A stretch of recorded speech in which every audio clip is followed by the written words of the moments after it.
You are watching Hillsborough Television, programming that keeps you informed about the services and activities of your county government.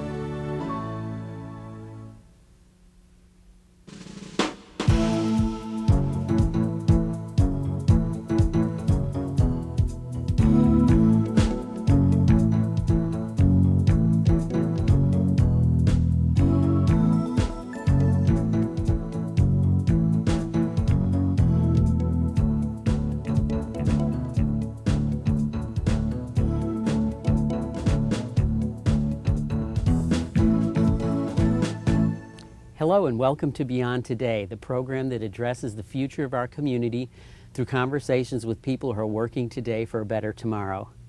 I'm Ray Charmonti, your host for Beyond Today and Assistant Executive Director for the Hillsborough County City-County Planning Commission. In our last program, we looked at one of our resources, the Hillsborough River. Today we want to focus on water and the new agency that's being formed to deal with it, Tampa Bay Water. Our guest today is Michelle Clace, Public Relations Coordinator for the West Coast Regional Water Supply Authority, soon to become Tampa Bay Water. Michelle, before we get into kind of discussing this complicated issue of water, I'd like to ask you a little bit about your background. Are you from this area? I've been in the area since 1976, went to middle school and high school here, moved away to go to college, returned for a year, and then left again for about 5 more years. And now I'm back working at the West Coast Regional Water Supply Authority. Now, what does a public relations coordinator for an agency such as yours do? What does your job typically involve? A little bit of everything. I do a lot of public meetings, public involvement, and providing information to members of the general community or other stakeholder groups who might be interested in knowing more about water resources in the area. So it's almost like an educational role, I guess, you have to the general public. Yes, very much so. Well, that kind of fits in nicely with what we're going to talk about today. I know there's so much discussion about different aspects of water and problems that we've had with supplying this area. Can you give us a little bit of history about when, the really current problems we're having, we're in the 90s now, really started? I understand it some time ago. Well, the water problems that we're seeing in the area, it's my understanding, date back to the 20s. But most recently, in the late 60s and early 70s, municipalities in the region started looking outside of their jurisdictional boundaries for water. And that's when the first water wars really heated up. And the state legislature stepped in at that point and created water supply authorities to help deal with water in a more regional manner. Mm-hmm. Now, when you say water wars, I guess, can you kind of elaborate when we say a water war? What type of conflicts arose, I guess? Basically, you had jurisdictions such as Pinellas County battling Pasco County. That's what happened in the late 60s, early 70s. So you had 2 different county entities fighting each other, litigating, suing over water rights. And those conflicts escalated to the point where the state legislature stepped in. Now, just to kind of understand, West Coast Regional Water Supply Authority is how old? When did that agency, the present agency, begin to exist? We were formed in 1974 by interlocal agreement. Of the different jurisdictions involved? Yes, at that time it was Hillsborough, Pasco, Pinellas counties, and the cities of Tampa and St. Petersburg. And Newport Richey was added in the early 80s as a non-voting member. So really this agency is not yet 25 years old? Correct. So before that, it was more or less a free-for-all with different jurisdictions owning well fields in adjacent jurisdictions. Yes. And this is what caused the conflict. Now, when this started, I guess, was it primarily Pinellas County that owned facilities in Hillsborough and Pasco? Or what was the... The city of St. Petersburg also owned well fields outside their jurisdiction, and perhaps they were the first. I believe some of their well fields are over 50 years old that are in northwest Hillsborough. So it's Hillsborough, or excuse me, it's the city of St. Pete and Pinellas County that have facilities outside of their boundaries. But at that time, Pasco County didn't really have a great need for its own water. So Pasco County, I guess, is in the situation of being the area that really has most of the resource, I guess along with some in Hillsborough. Yes. And being used by the areas of our region which have a more dense urban population generally. Correct. Mm-hmm. that happen to also be the economic base for the region. So Right. there is cause to work together on something of this magnitude. Now, recently, I guess with all the discussion of SWIFMUD and West Coast Regional Water Supply Authority, just to clarify, those are two entirely different agencies. Yes, West Coast Regional Water Supply Authority is a water wholesaler. We provide wholesale water to our member governments. And SWIFMUD, or the Southwest Florida Water Management District, is the permitting agency. We go to them and request a permit to produce water from a certain facility. So they're the regulator and we're the regulatee. And you distribute the water. We only send it to our member governments, and they in turn distribute it to their customers, which number about 1.9 million in the Tampa Bay region. So in the 3 counties that are pretty much covered, you have 1.9 million customers. Our members do. Right, We okay. have 6 customers, and our members have 1.9 million. That would be the population. And I would assume that would exclude, there are, as we mentioned before the show, certain cities that are not involved in this agreement. Correct. And that 1.9 million really excludes those Yes. cities. I believe our population is about 2.2 million, so we serve the majority of the population. Right, yes, vast majority. Now, I guess there isn't a need for these other cities to get involved in this agreement? Not at this time. A lot of the municipalities are served by the member governments that I mentioned. For instance, the city of Clearwater has some of its own wells in Pinellas County, but they also purchase water from Pinellas County utilities. Now, I guess except for Clearwater, most of the cities probably would be smaller Yes, jurisdictions, so they're probably not growing rapidly, or they're more established. correct. So that, I guess, would lessen their need for vast new water sources. Yes, and their needs may be able to be met through Pinellas County utilities. Now, currently, this whole agreement, I guess, that's come together, this last phase of bringing this new agency, when did that really start, or what prompted that? It started about 2 years ago when we looked at our master water plan, which is a plan to develop diverse new water resources for the Tampa Bay region. The way that West Coast is currently set up, we're kind of a cooperative, so it's very difficult to fund the development of new water supplies. We got all of our board members together, along with the city and county administrators and the utility directors. We had a workshop to figure out ways to fund this master water plan.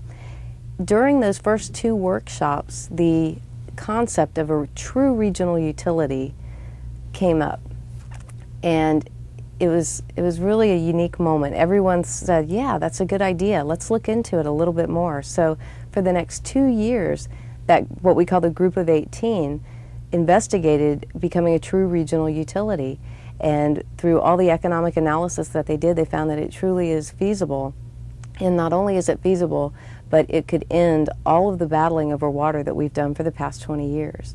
Now, you said they had a workshop, a 2-day workshop, and this idea kind of came out of that workshop? Well, they started out as funding workshops, and there was one during, I believe it was March of 1996, and then one in April. And during the April workshop, that's when the idea or the concept of a true regional utility came up. Now, just out of curiosity, how did that concept come together? I mean, was it one person's idea, or just suddenly everybody thought this is a great idea? It was during a visioning exercise where people were asked to think about the future of the West Coast Regional Water Supply Authority and what they wanted it to be. And as they were writing down all of the adjectives, if you will, of this, what they wanted their future to look like, somebody wrote down a true regional utility with a uniform water rate. And then we started discussing the ideas, or they actually voted on them with sticky dots. They went up and they put sticky dots next to the idea. And a lot of people liked that idea, liked that concept, and so they started talking about it in the room and asked our chief financial person to hire someone to do an investigation of what it would take for us to become a true regional utility. So we hired KPMG Pete Marwick, who did a very extensive report and found out that it's very much feasible. It's interesting that you would describe that exercise, because planners use exercises similar to that with the sticky dots. I had no idea that the agreement came out of that type of exercise. It just reinforces that might be a good way of solving problems. Yeah, it was very productive. Now, there actually was some fairly serious lawsuits, I guess, that went on prior to this agreement coming together. Yes, during, I guess it was the renewal process for some permits for the city of St. Petersburg and one authority-owned facility, there was some dispute over whether those permits should be renewed, whether they should be reduced, and what you ended up having was our member governments suing one another or litigating one another as well as litigating the authority. And it's a tremendous waste of money. And it's not the most efficient way to do things, and our members recognize that, and that's why they were looking for a better solution. Now, was this, I guess I had the impression there was litigation between West Coast Regional Water Supply Authority and SWIFMUD.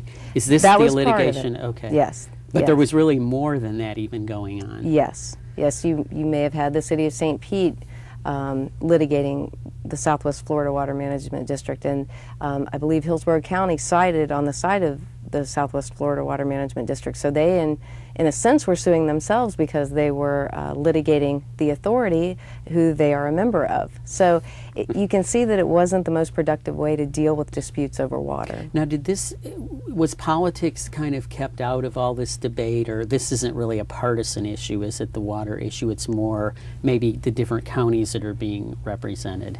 Over the 2 years that the group of 18, which included our board members who are elected officials, over the 2 years that they were working on our governance agreement, they were really looking toward the future of the region, and I can't say that politics really entered into it during those discussions. They really took a regional approach, and they had a regional vision when it started out, and what they ended up with was a regional product.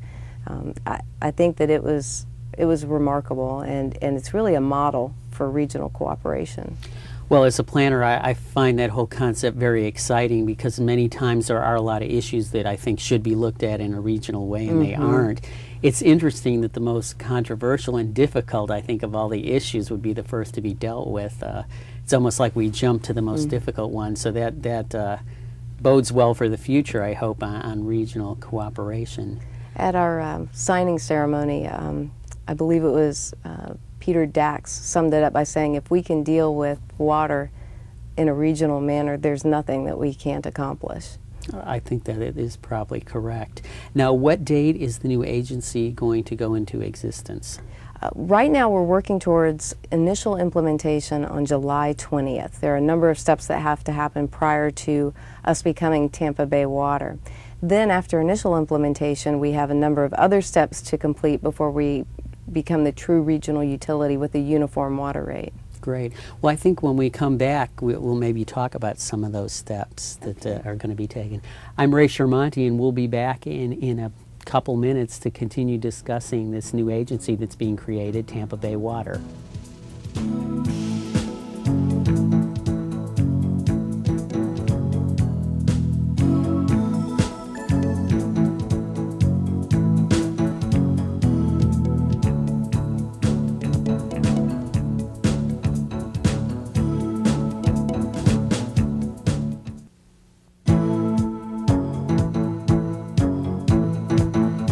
Welcome back to Beyond Today. I'm your host, Ray Shermonti, and we've been discussing Tampa Bay Water, the new agency being created from the West Coast Regional Water Supply Authority with Michelle Clace, Public Relations Coordinator. Michelle, you talked about some steps that had to take place as all this comes together. What are those steps? They sound kind of complicated. Well, one of the most complicated is acquiring the regionally significant water supply facilities from our member governments. That's one of the biggest steps in the reorganization. Because Tampa Bay Water will be the regional water supplier for all of our member governments, we'll be acquiring their facilities and providing water to all of our members from a variety of facilities as needed. Now that's an interesting concept. So actually what's going to occur is the new Tampa Bay Water Agency will actually own facilities that are now owned by, for example, Hillsborough County or Newport Richey or St. Petersburg. Right. They will become the property of this new agency that did really not exist before. Correct. Now, West Coast Region, I was getting the name mixed up with all these names, but the existing agency, West Coast Regional Water Supply Authority, did not own these facilities. We have some facilities, but each member government may have their own facilities right now, and they may get most of their water from those facilities and get just a portion of their water from West Coast. So they own some but did not own all, but now Tampa Bay Water will own all facilities. Yes, except for the City of Tampa's Hillsborough River water supply. The City of Tampa is self-sufficient with the water they receive from Hillsborough River, and they'll maintain that water supply. Now, how are they a part of this agreement then if they basically keep their facilities and are self-sufficient? I don't understand, I guess, a relationship to the new agency. One of the unique things that the City of Tampa brings to the table is the ability to share water resources with the region during times of high flow. We have some facilities that connect with the Hillsborough River Water Treatment Plant and with the Morris Bridge groundwater facility, so that the City of Tampa can share its excess supply with the region and allow us to reduce pumping at some of the stressed facilities that we have. So really the City of Tampa is actually helping some of the areas that have felt that they've been impacted negatively by too much pumping, or the perception of too much pumping. Yes. So really Tampa is really kind of helping this along, I guess, by cooperating, even though they might not need the resource right now. Sure, and also during a period of drought, if the City of Tampa can't meet its water needs from the Hillsborough River, they can purchase water from the authority. So it's a benefit to them in a number of ways also. I can understand, I guess, the regional aspects. It seems like everybody kind of loses and gains something. Now, this whole issue of acquiring the properties, that does sound a little complicated. How did you ascertain what they were valued at? Are different governments paying other governments for the property, or how's that working? It's through the authority, and I'll be honest, I don't know how all the finances work. But the facilities were valued at an agreed upon rate, and the authority is purchasing those. We're going out into the bond market, and we'll be purchasing those facilities, and the members can either take a credit for those facilities, or they may ask for what the facility is worth in cash. Mm-hmm. And that all works into a very complicated financial picture that I'm not the best person to talk about. But basically, the Tampa Bay Water Organization will be funded by the member governments, yes, not the state. Correct. We're strictly operated by water rates. We're not a taxing agency, and that's the wholesale water rate to our member governments. Now, we also mentioned that there were some projects coming up. I think it'd be interesting for our viewers to know, what might we see in the first 5 years of the existence of this new agency? Well, the need for new water was one of the driving factors for becoming a regional utility, Tampa Bay Water. By the year 2007, the Tampa Bay region will need 85 million gallons per day more water to meet our growing demand, but also to meet the environment's needs for water. Mm-hmm. Right now we have 11 well fields that are primarily meeting the region's needs, and they're stressed right now trying to keep up with demand. So we need to bring on new supplies of water to allow those facilities to reduce pumping at those facilities and allow them to recover. And part of the governance agreement is to reduce pumping at those facilities from, I guess our current average is about 158 million gallons per day. And by the end of 2007, that number will be reduced to 90 million gallons per day. From existing facilities? Yes. So right now you mentioned we had 158 million gallons we're using? On average. On average, and you expect by 2007 an additional 85 million? The 85 will help us reduce that number down to 90, okay, and then also meet demand. Okay, so it isn't a total growth of 85 million. Correct. Part of the 85 will go to alleviate. Because I believe that probably was a concern on the part of some individuals that pumping may increase. So I think what you're saying is that really is not correct. Pumping is not going to increase in some of these stressed areas. We have two goals, and one is to reduce pumping, I believe it's to 121 MGD by the year 2002. That would be about 30 million less than we have now, approximately? Yes, yes. And then again to 90 million gallons per day by the year 2007, or by the end of 2007. So we have two firm goals for reducing production at those stressed facilities. But to do that, we have to bring on new supplies of water. That's why we've been working on a master water plan for about the past 5 years. It was 3 years in the planning, and we've been working on it for about 2 years now.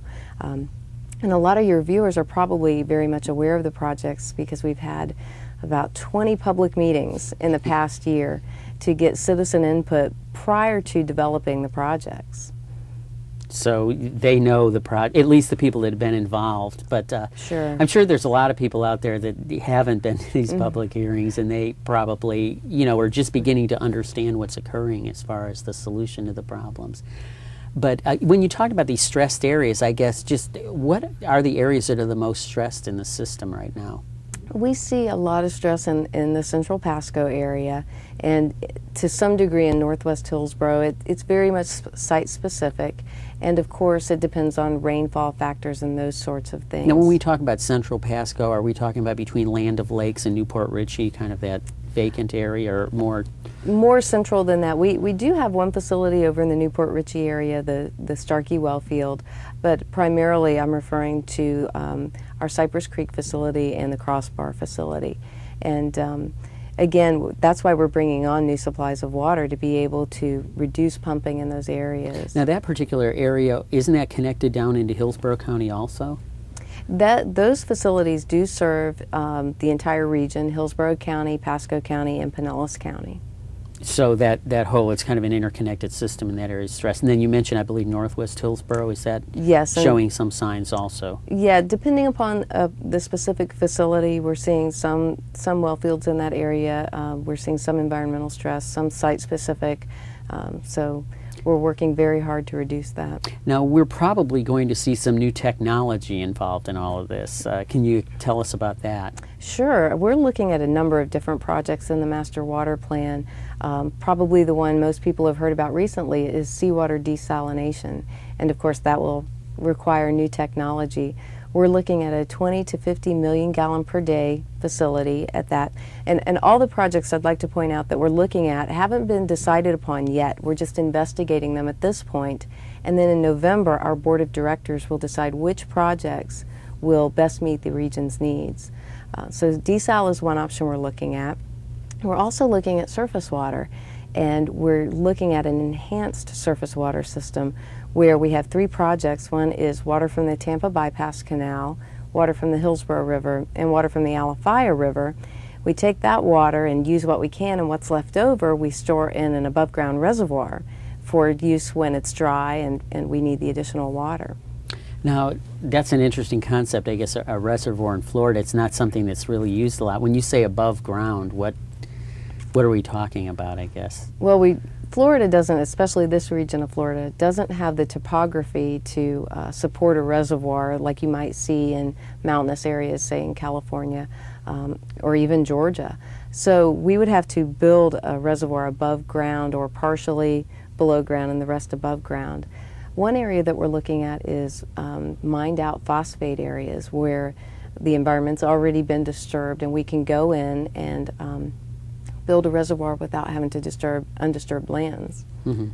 Now, a reservoir like that, what would supply the water? Are you just talking about rainfall, or when you say enhanced reservoir, I guess, what does that mean? The enhanced concept is actually the surface water system is enhanced because we're taking 3 individual surface water projects and realizing economies of scale by combining them into one system. So what we would do is the water from these 3 surface water bodies, we would use what we could or what was available to use. And let's say if it's a particularly rainy season and we can take 50 million gallons per day from those 3 sources, we might use the first 20, and then the additional 30 would be stored in the reservoir. And then when the rain stopped and it's a little bit drier, we would not take water from those surface body sources, but take it from the reservoir instead. So it's an enhanced system. It's not really an enhanced reservoir. So it's the opposite of saving for a rainy day, so to speak. We're Exactly. saving for a dry day when it's raining. Right. It's a way to take advantage of the rainfall that we get, especially when it comes, in such large amounts and seasonal periods, and then we might go for a couple months without rainfall. Now, the whole desal issue, I mean, is there some byproducts? I know there's been some concerns expressed about that. I mean, how proven or safe a technology is that? Seawater desalination is being used across the globe. However, there are only 2 plants operating, two true seawater desal plants in the United States. And the one that we're investigating right now would be the largest in the United States. when you produce drinking water from seawater, you have to take out all of the salt and all of the minerals. So you're left over, you have the salt and minerals that you took out of the seawater left over, and you do have to discharge that back out into the water body that it came from. With our particular project, the proposals we've received suggest diluting that water. They're all associated with a power plant, and they would take that brine discharge and dilute it before sending it back out into the water body that it came from. So they would kind of combine it with their cooling water, I guess, Exactly. in some way, and then discharge it back. Exactly. I'm sure, and that'll be investigated. Environmental studies will be done to make sure that it doesn't cause a problem. Well, I'd like for you to show us your new logo of your okay. new organization for our viewers. It's very simple, much easier than your present name. Yes, I'm very glad to yes. see a simple name like Tampa Bay Water. It kind of says it all. Yeah, and it really reflects the regional spirit that we've tried to capture. Well, I hope this is a first step to other regional areas that can be accomplished through working together. I'd like to thank today's guests for talking with us about Tampa Bay Water. We'll see you next month when we talk about community rebirth. Let us know if you have comments about today's show. You can reach us on our hotline or on email. I'm Ray Shermonti, and on behalf of the Planning Commission, I thank you for thinking beyond today.